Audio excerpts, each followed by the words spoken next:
ശക്തമായ ഒരു യുവനിര കോൺഗ്രസിനുണ്ട് എന്നത് അവരുടെ ഏറ്റവും വലിയ ശക്തിയാണ്. ഗ്രൗണ്ട് ലെവലിൽ ഇറങ്ങി പണിയെടുക്കാൻ പാകത്തിന് എന്തിനും പോകുന്ന ഒരു രണ്ടാം നിരയാണ് കോൺഗ്രസിന്റെ ഈ യുവനിര. CPM-ന്റെ യുവനിര പല വഴിക്കായി വെറും പരിഹാസ കഥാപാത്രങ്ങളാവുമ്പോഴാണ് കോൺഗ്രസിന്റെ യുവനിര ഏറെ ജനപ്രിയരായി മാറുന്നത്. നിലമ്പൂർ തെരഞ്ഞെടുപ്പിൽ അടക്കം ഈ യുവ തിളക്കത്തെ നമ്മൾ കണ്ടതുമാണ്. അതുകൊണ്ട് തന്നെ ഈ യുവനിര ഇറങ്ങി തിരിച്ചാൽ പല മണ്ഡലങ്ങളും കോൺഗ്രസിന് കൈപ്പിടിയിൽ ഒതുക്കാമെന്നും അവർ കണക്ക് കൂട്ടുന്നതിൽ തെറ്റൊന്നുമില്ല. എന്നാൽ ഇവിടെ എടുത്തു പറയേണ്ടുന്ന ഒരു കാര്യം കൂടിയുണ്ട്. കോൺഗ്രസിനു മേൽ CPM-ന് മേൽക്കോയ്മ ഉണ്ടായിരുന്നത് വനിതാ നേതാക്കളുടെ വിഷയത്തിലായിരുന്നു. എന്നാൽ ഇപ്പോൾ കാര്യങ്ങൾ അങ്ങനെയല്ല. CPM-ന്റെ യുവനിര വനിതാ നിരയിലുള്ള 2 പേരും ജനങ്ങൾക്ക് അപ്രിയരാണ്. അതിൽ ഒരാൾ ഏറ്റവും ചെറിയ പ്രായത്തിൽ മേയറായ ആര്യ രാജേന്ദ്രൻ, രണ്ടാമത്തെ ആൾ യുവജന കമ്മീഷന്റെ തലപ്പത്തുണ്ടായിരുന്ന ചിന്താ ജെറോമിനെ കുറിച്ചുണ്ടായ പുകിലുകൾ മുഴുവൻ കേരളക്കര മുഴുവൻ കണ്ടതാണ്. ഈ 2 പേരെയും സ്ഥാനാർത്ഥികളായി ഇനി CPM-ന് ഒരിക്കൽ പോലും പരീക്ഷിക്കാനാവാത്ത തരത്തിൽ നാണം കെട്ടിട്ടുണ്ട്. എന്നാൽ കോൺഗ്രസിനെ സംബന്ധിച്ച് വലിയൊരു നിര യുവ വനിതാ നേതാക്കൾക്കുണ്ട്. ജനപ്രീതിയുള്ള വനിതാ നേതാക്കളാണ് ഇവർ ഓരോരുത്തരും. ആ നിരയിലുള്ള പ്രമുഖരായ ഒരു 6 പേര് നമുക്കൊന്ന് എടുത്തു നോക്കാം.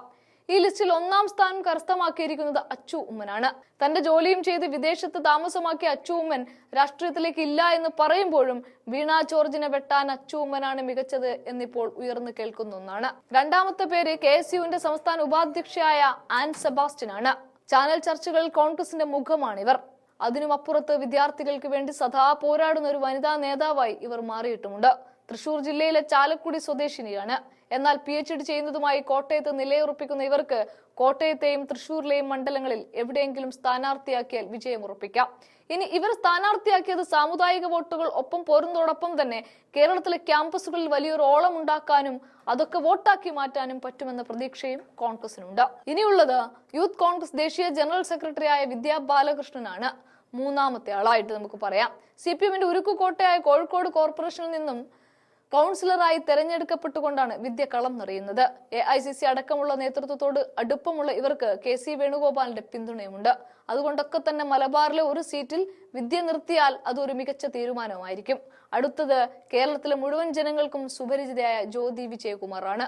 രാഹുൽ ഗാന്ധിയോ പ്രിയങ്ക ഗാന്ധിയോ ദേശീയ നേതൃത്വത്തിൽ നിന്ന് ആര് കേരളത്തിൽ വന്നാലും അവർക്കൊക്കെ പ്രസംഗങ്ങൾ തർജ്ജമ ചെയ്യാൻ ഒരേ ഒരാളെയാണ് നേതൃത്വം ഏൽപ്പിക്കാറുള്ളത്. അത് ജ്യോതിയാണ്. സജി ചെറിയാൻ വരെ തൂത്തെറിയാൻ പാകത്തിന് ജനപിന്തുണയുള്ള ഒരു നേതാവായി ഇന്ന് ജ്യോതി മാറിയിട്ടുണ്ട്. ഇനിയുള്ളത് അരിതാ ബാബുവാണ്. 2021 കായംകുളത്ത് നിന്ന് സ്ഥാനാർത്ഥിയായതാണ് അവർ. CPM-ന്റെ കായംകുളത്തെ പോലുള്ള ഒരു കുത്തക മണ്ഡലത്തിൽ പ്രതിഭയ്ക്കെതിരെ കനത്ത മത്സരം കാഴ്ചവെക്കാൻ അരിതാ ബാബുവിന് ആയിട്ടുണ്ട് എന്നത് അവരുടെ രാഷ്ട്രീയ ജീവിതത്തിലെ മികച്ച നേട്ടമാണ്. പിന്നീടുള്ളത് ഡോക്ടർ സോയ ജോസഫ്, അധ്യാപികയാണ്. തന്റെ നിലപാടുകൾ കൊണ്ട് സോഷ്യൽ മീഡിയയിൽ സജീവമായ സാന്നിധ്യം. തൃശൂരുകാരി. കോൺഗ്രസിന് ഒട്ടും പ്രതീക്ഷയില്ലാത്ത C ക്ലാസ് മണ്ഡലങ്ങൾ പിടിച്ചെടുക്കാൻ സ്വയെ പോലെയുള്ളവരെ ഇറക്കിയാൽ അതൊരു മികച്ച തീരുമാനമാകുമെന്നാണ് വിലയിരുത്തൽ. ഇത്തരത്തിൽ വിരലിൽ എണ്ണാവുന്നവർ മാത്രമല്ല കോൺഗ്രസിനുള്ള വനിതാ നേതാക്കൾ. എന്തായാലും 100 സീറ്റുകൾ നേടിക്കൊണ്ട് 2026 ഭരണം പിടിക്കണമെന്ന് ആഗ്രഹിക്കുന്ന കോൺഗ്രസിന് ഈ ഓരോ വനിതാ നേതാക്കളും ഒരു മുതൽക്കൂട്ടായിരിക്കും.